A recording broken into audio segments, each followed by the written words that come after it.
नमस्कार, आप देख रहे हैं खबर दोपहर और मैं हूं आपके साथ विभा उपाध्याय। नमस्कार, मैं हूं आप सबके साथ अनूप और खबरों की शुरुआत करते हैं।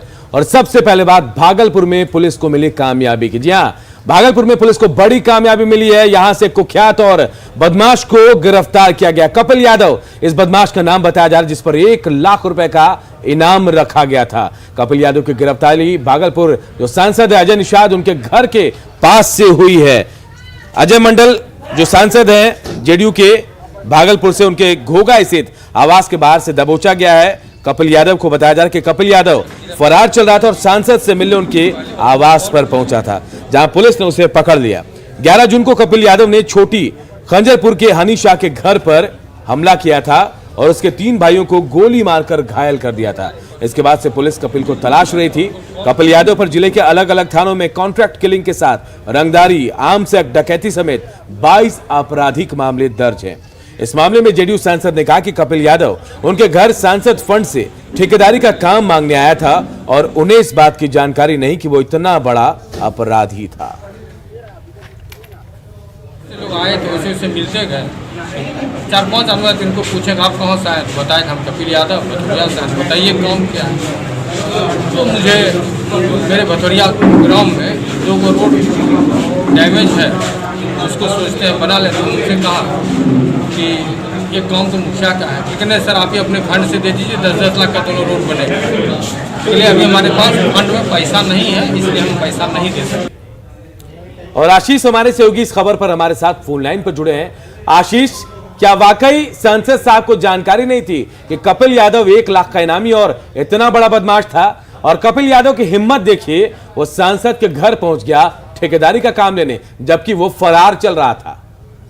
जी, ये बात जो है कहीं से भी पचने वाली नहीं है कि कपिल यादव जो है बरसों से भागलपुर में क्राइम करता आ रहा है और लगातार अखबारों में हो या हम लोगों के द्वारा लगातार इसकी करतूतें लगातार दिखाई गई है। उसके बाद भी जब सांसद ये कह रहे हैं कपिल यादव को वो नहीं जान रहे थे कि वो इतना बड़ा अपराधी है और उनके घर के बाहर से जब निकला है तब उसकी गिरफ्तारी हुई है, तो साफ तौर पर कहा जा सकता है कि कहीं ना कहीं इसको छुपाने की कवायद की जा रही है। वहीं पुलिस का भी जो रवैया है, जब वरीय पुलिस अधीक्षक से हमने बात की थी तो उन्होंने साफ तौर पर इस पर कुछ भी कहने से इनकार कर दिया कि उसकी गिरफ्तारी सिर्फ इतना बताया गया कि घोगा से गिरफ्तारी हुई है और वो झारखंड जाने के फिराक में था। तो देखिए, थोड़ी हैरानी भी हो रही कि सांसद साहब ऐसा बयान दे रहे हैं। उनके इलाके का ये अपराधी 1 लाख का इनामी अपराधी और सालों से वहां वारदात कर रहा था, उनसे मिलने उनके घर पहुंचा था, वहां से दबोचा गया और सांसद साहब कह रहे कि उन्हें पता नहीं था कि इतना बड़ा बदमाश है ये। अगली खबर छपरा से, जहां पर उत्पाद विभाग की टीम को बड़ी कामयाबी हासिल हुई है। देखिए, दूध के टैंकर का शराब तस्कर जो है कैसे इस्तेमाल करते हुए शराब की तस्करी के लिए नायाब तरीकों का इजाद इन तस्करों की तरफ से हर बार किया जाता है। और इसी कड़ी में दूध के टैंकर का इस्तेमाल किया गया, जिसमें 1000 लीटर से ज्यादा की दूध के टैंकर की क्षमता जिसकी थी, उसमें आपको बताते चलें कि विदेशी शराब को छिपा कर रखा गया था। और जैसे ही पुलिस को इसकी गुप्त सूचना मिलती है, कार्रवाई की गई, चेक पोस्ट पर नाकेबंदी की गई और उस दौरान दूध के टैंकर से शराब का जखीरा बरामद किया जाता है, जिसकी कीमत जो है वो 15 लाख से ज्यादा बताई जा रही है। उत्पाद विभाग को ऐसी जानकारी मिली थी कि मशरक के बंसोई चेक पोस्ट के पास एक संदिग्ध दूध का जो टैंकर है उसके अंदर शराब जो है छिपा कर रखी गई है, जिसके बाद पूरी कार्रवाई को अंजाम दिया गया। और बताया जा रहा है कि हरियाणा से मुजफ्फरपुर ये शराब की खेप जो है वो ले जाने की कोशिश की जा रही थी तस्करों की तरफ से।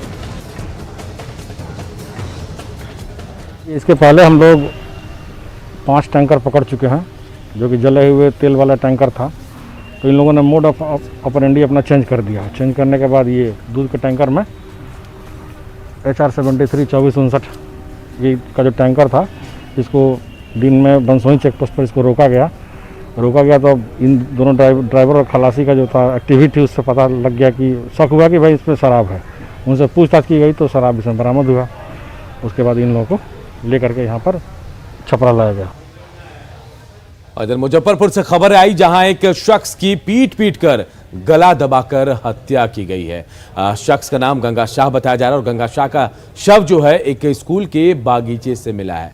हालांकि पुलिस इस मामले में कार्रवाई भी करे, जबकि गांव के मुखिया कह रहे हैं कि नशेड़ियों ने इस हत्या की वारदात को अंजाम दिया है। पुलिस अब कार्रवाई कर रही है और नाराज लोगों ने, हालांकि कहा जा रहा है कि नाराज लोगों ने मुजफ्फरपुर देवरिया मार्ग को जाम कर दिया, जिसके बाद अब कार्रवाई का भरोसा मिला है।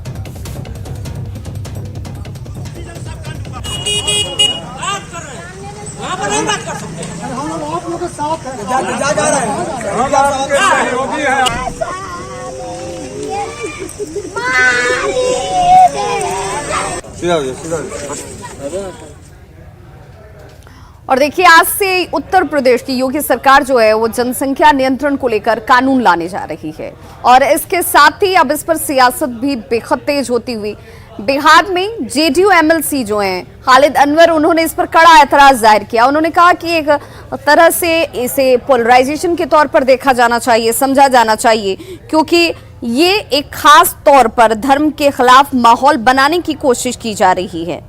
खालिद अनवर ने कहा कि इस कानून के बहाने पोलराइजेशन को करने की कोशिश हो रही है। जेडीयू एमएलसी गुलाम गौस ने बीजेपी पर एक धर्म के खिलाफ माहौल बनाने की कोशिश का आरोप भी लगा दिया। सही बात यह है कि पॉपुलेशन जो बढ़ रहा है, आबादी जो बढ़ रही है, इससे सभी परेशान हैं। लेकिन इसको पोलराइज करने के लिए, पॉलिटिकली फायदा उठाने के लिए अगर कोई गवर्नमेंट पॉलिसी बनाती है तो इसका कोई साथ नहीं दे सकता और इसको रिजेक्ट किया जाना चाहिए। पॉपुलेशन कंट्रोल का सबसे बेहतरीन तरीका वो है जो बिहार की सरकार ने और हमारे मुखिया श्री नीतीश कुमार ने अपनाया है। बेहतर तरीका यह है कि लोगों को शिक्षित किया जाए, लोगों को तालीम याफ्ता बनाया जाए, लड़कों और लड़कियों को तालीम याफ्ता बनाया जाए और इसके जरिए ही पॉपुलेशन को कंट्रोल किया जाना बेहतर तरीका है। ये सब चुनावी मुद्दे हैं, चुनाव का समय नजदीक है, लोग अपना अपना दुकान लगाता है।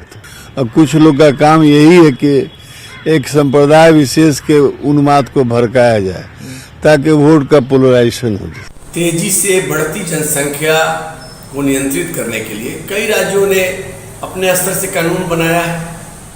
अब यदि यूपी सरकार जनसंख्या को नियंत्रित करने के लिए कोई कानून बनाना चाहती है तो है तो क्यों मचा है। हर बात को सियासत और मजहब के नजरिए से देखने की जरूरत है।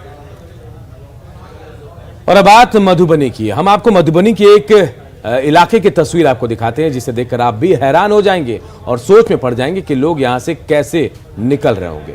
जिला मुख्यालय में जल निकासी की कोई व्यवस्था नहीं है, जिसकी वजह से लोगों की परेशानी बढ़ गई है। घुटनों तक, कमर तक लोगों को पानी से होकर गुजरना पड़ रहा है और ज्यादातर घरों के लोग जल कैदी बने हैं। सबसे ज्यादा परेशानी जो महिलाओं और बच्चों की बढ़ गई है। जिला समाहरणालय से महज 2 किलोमीटर की दूरी पर स्थित रहमतगंज मोहल्ले का जायजा लिया हमारे सहयोगी अमित रंजन ने।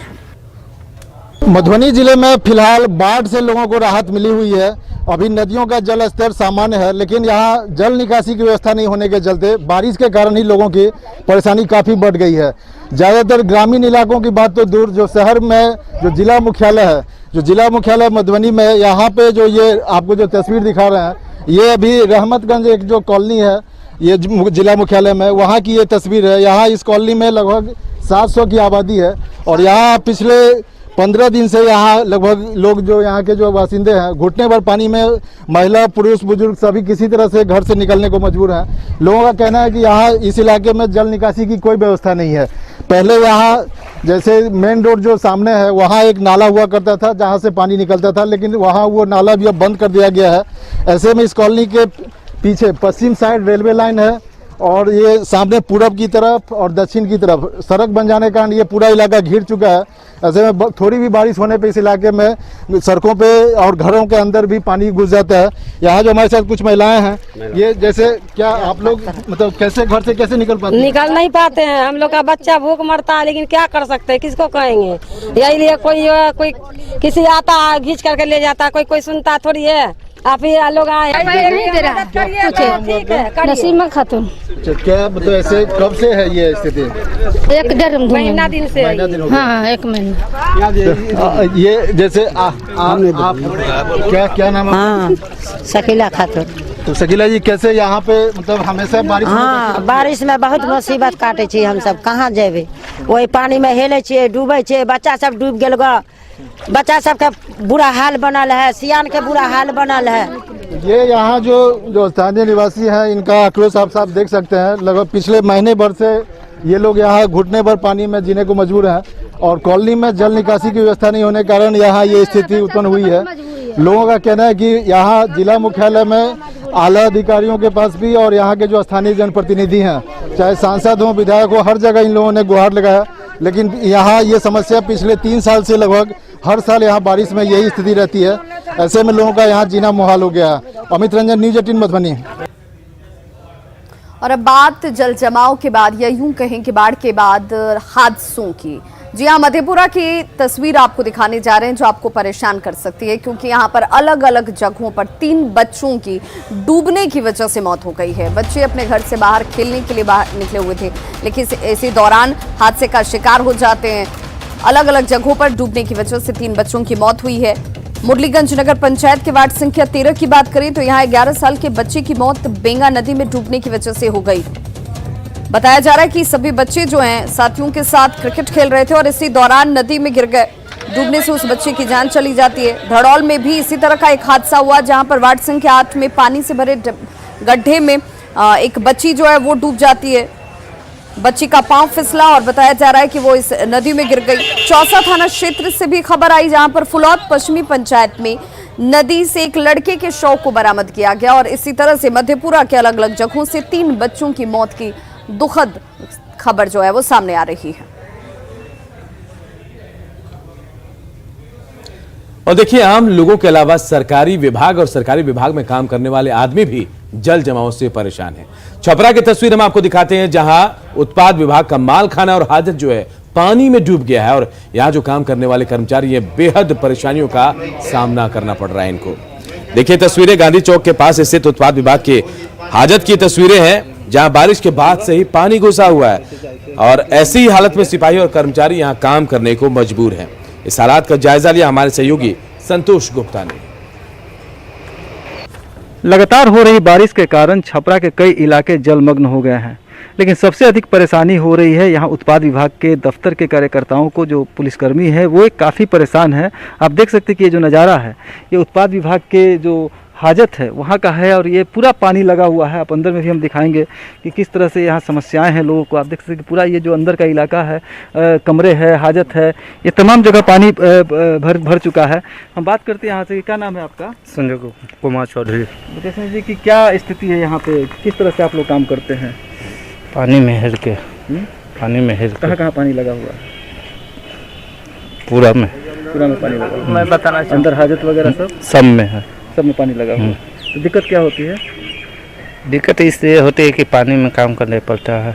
पानी में काम करना पूरा सब गाड़ी भी, ये गाड़ी सब भी एकदम बिल्कुल बर्बाद हो रहा है ना। क्या नाम हुआ आपका? मेरा मध्य निषेध सिपाही मंकेश्वर कुमार सिंह। मंकेश्वर जी बताइए कि किस तरह की समस्या यहाँ मतलब समस्या ही समस्या है।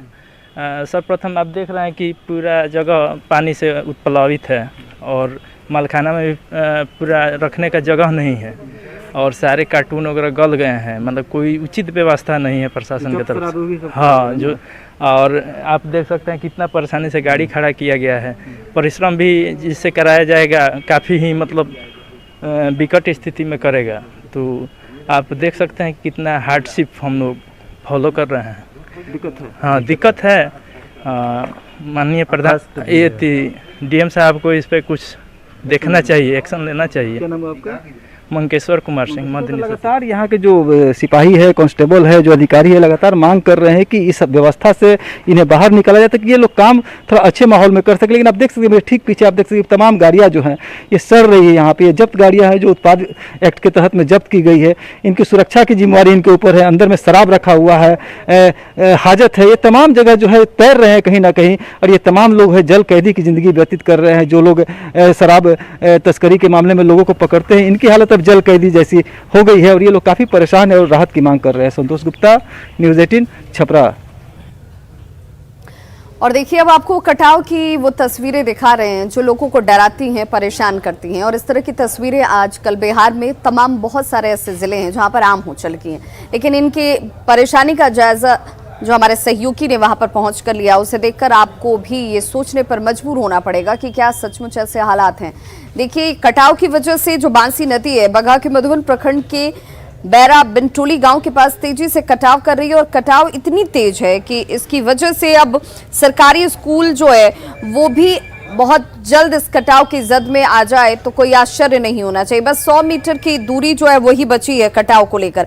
नदी तेजी से कटाव लगातार कर रही है और इस रोकने के लिए जो सरकारी स्तर पर कार्रवाई होनी चाहिए वो अब तक शुरू नहीं हुई और लोगों की नाराजगी इसे लेकर खुलकर सामने आती हुई।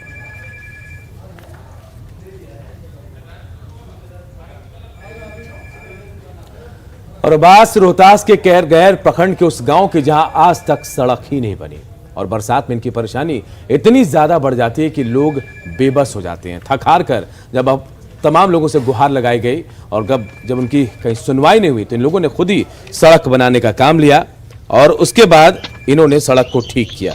हालांकि बरसात में यहाँ ज्यादा कठिनाइयों का सामना ना करना पड़े इसका भी ये लोग ख्याल रख रहे हैं। ग्रामीणों से उनकी परेशानियों के बारे में बातचीत की हमारे सहयोगी अजीत ने। एक तरफ जहां सरकार लगातार विकास की दुहाई देती है, गांव तक बिजली सड़क पहुंचाने की बात करती है, वहीं रोहतास जिला का एक ऐसा गांव है जहां आज तक सड़क नहीं बन सका है। मैं बात करता हूं करगहर प्रखंड के भैंसाडीह गांव की और मैं आपको सड़क दिखाता हूं। देखिए ये सड़क है और इसी सड़क से होकर लोग गुजरकर एक गांव जाते हैं, गांव आते जाते हैं और कहा जाता है कि ये गांव जो है चारों तरफ से जो है कहीं आने जाने का सड़क नहीं है। जो भी सड़कें हैं इन कच्ची सड़क से लोग आते हैं जाते हैं। थोड़ी भी बरसात होती है तो मानो जिंदगी नर्क बन जाती है। आप समझ सकते हैं कि कैसे लोगों का जीवन कटता होगा। अगर कोई बीमार पड़ जाए तो आना जाना काफ़ी मुश्किल हो जाता है। गांव के कुछ लोग, भैंसाडीह गांव के कुछ लोग और आसपास के जो लोग हैं वो हमारे साथ हैं। आइए हम कुछ लोगों से बात करते हैं। ये बताइए ये कितनी परेशानी होती है? परेशानी जो हो रही है वो शब्द से भी व्यक्त कर नहीं किया जा सकता है। यहाँ आने जाने में जो भी परेशानी होती है वो शब्दों से व्यक्त नहीं किया जा सकता। तो कभी बात हुआ किसी नेता से या फिर अधिकारी वगैरह से? बात होता है लेकिन लोग टाल मटोल कर देते हैं। देखिए हमें मालूम चला कि आज़ादी से पहले और बाद में भी यहाँ अभी तक रोड नहीं बन पाई है, तो हम न्यूज़ 18 के माध्यम से आप लोग को बुलाए और यहाँ पे इसलिए कि यहाँ पे सब जो रोड है बन जाए, कम से कम यहाँ के जितने लोग हैं वो आवाजाही होने लगे, सड़कें बन जाएगी तो जो लोग बीमार होते हैं, कुछ लोग गांव छोड़ने पे भी विवश हो चुके हैं। यहाँ शादी ब्याह पड़ता है तो दुल्हन को पालकी से आदमी ले जाता है वहाँ और दोबरी तेवरी 4 जोड़ कर लेता है। सब बहुत दिक्कत होता है। कोई तबीयत कोई इसी खराब हो जाए तो खटिया चरपाई पर टांग करके आदमी यहाँ लाता है और यहाँ से टेम्पू पर हम लोग ले जाते हैं दवा कराने के लिए। तो आप समझ सकते हैं कि आज भी 21वीं सदी में लोग कितनी परेशानी में जीवन जी रहे हैं। अगर कोई बीमार हो जाए, यहाँ तक कि इस गांव में बारात को भी आने में दिक्कत होती है। अजीत कुमार, न्यूज़ 18, सासाराम। और चलिए अब आपको राजधानी पटना लिए चलते हैं, जिसे स्मार्ट सिटी बनाने को लेकर अनूप बहुत सारी कोशिशें की जा रही हैं। कहा जा रहा है कि स्मार्ट सिटी बनाया जाएगा, लेकिन स्मार्ट सिटी की एक तस्वीर बेली रोड में नजर आती है जहां पर सिर्फ आपको कूप अंधेरा नजर आएगा। यहां से आवाजाही करने वाले लोग भी डरते हैं। वाहन चलाने वाले लोगों की अपनी परेशानियां हैं कि अगर उनकी गाड़ी का हेडलाइट अगर काम न कर रहा हो तो इस सड़क पर कभी भी कोई बड़े हादसे का शिकार वो हो सकते हैं, क्योंकि दूर दूर तक आपको यहाँ स्ट्रीट लाइट नजर नहीं आएगी, स्ट्रीट लाइट की रोशनी नजर नहीं आएगी। कई स्ट्रीट लाइट्स खराब पड़े हुए हैं, 50 से ज्यादा स्ट्रीट लाइट्स बताए जा रहे हैं जो यहाँ पर बंद हैं, जो काम नहीं कर रहे हैं। और यहाँ से गुजरने वाले यात्रियों का कहना है कि इलाके में गाड़ी चलाना भी किसी चुनौती से कम नहीं है। इसी बेली रोड का जायजा लिया न्यूज़ 18 संवाददाता रवि एस नारायण ने। कहने को पटना स्मार्ट शहर है और इस स्मार्ट शहर की एक चौंकाने वाली हकीकत जरा देखिए। अभी हम खड़े हैं पटना के बेली रोड पे। बेली रोड वो इलाका जो सबसे पॉश इलाका कहलाता है और इस रास्ते से आप एम्स अगर आपको जाना हो, बीटा जाना हो, दानापुर की तरफ जाना हो तो यहाँ से आप अगर जाएंगे। लेकिन जरा देखिए सगुना मोड़ से लेकर के और बेली रोड के कई किलोमीटर तक तमाम जितने भी स्ट्रीट लाइट्स हैं वो पूरी तरह से बंद है और पूरा शहर जो है वो अंधेरे में डूबा हुआ है। और ये एक चौंकाने वाली तस्वीर है कि ये कैसा स्मार्ट शहर है जहाँ पे पूरा शहर अंधेरे में डूबा हुआ हो और यहाँ पे सिर्फ आपको रोशनी वहीं पे दिखाई पड़ेगी जहाँ से गाड़ियाँ जो है वो सिर्फ आ रही है। और अगर गाड़ियाँ जो है आनी जानी बंद हो जाएं तो पूरी तरह से ये अंधेरे में डूबा हुआ दिखाई पड़ता है। और ये एक चौंकाने वाली तस्वीर है। और ये सबसे बड़ी बात है कि यहाँ पे तमाम दावे नगर विकास विभाग करती है, यहाँ पे सुविधाओं देने की बात करती है, लेकिन जरा देखिए कि वैसा जगह जहाँ पे इस बेली रोड पर तमाम संस्थान है, यहाँ पे सचिवालय है, यहाँ से चंद किलोमीटर की दूरी पर मुख्यमंत्री आवास है, लेकिन यहाँ पे पूरा शहर जो है वो अंधेरे में डूबा हुआ है। कुछ लोग जो है यहाँ से चलते हुए आ रहे हैं गाड़ी चला के, उनसे जानते हैं। आप घर जा रहे हैं क्या? हाँ सर, मैं घर जा रहा हूँ। ये पूरा पटना अंधेरे में लग रहा है, रोशनी नहीं है? हाँ सर, कहीं नहीं रोशनी है सर, सारा का सारा वैसे ही रह रहा है, शुरू से रह रहा है।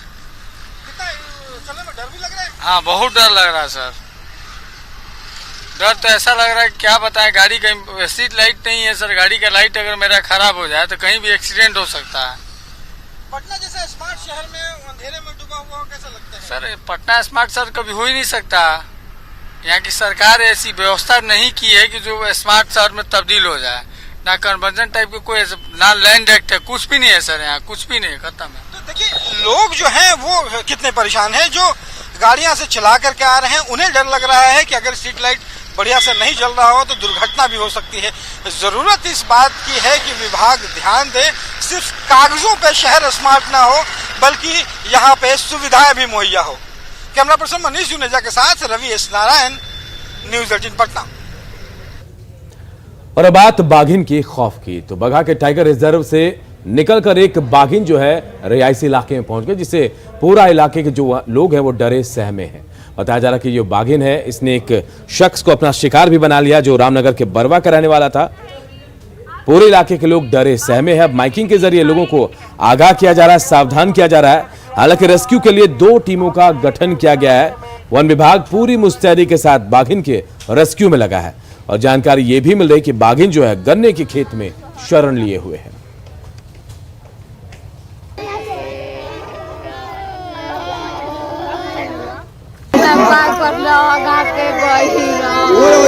घास कटे